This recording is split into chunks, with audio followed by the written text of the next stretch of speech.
Umaga pa lang ay dumalaw ang manliligaw ni Ate Chris sa aming bahay. Upo silang tatlo sa sala kasama ang isang pinsan namin, si Ate G, at ang manliligaw ni Ate na si Carlo.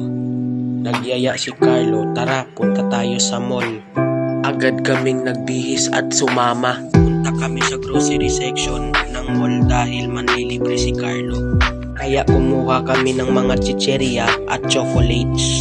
Pinsan naman namin si Ate G ay kumuha ng madaming malalaking chicheria. Napansin ko na lang biglang tumahimik at pinawisan si Carlo, parang kinakabahan ito. Tara, bayaran na natin sa counter, sabi ni Carlo.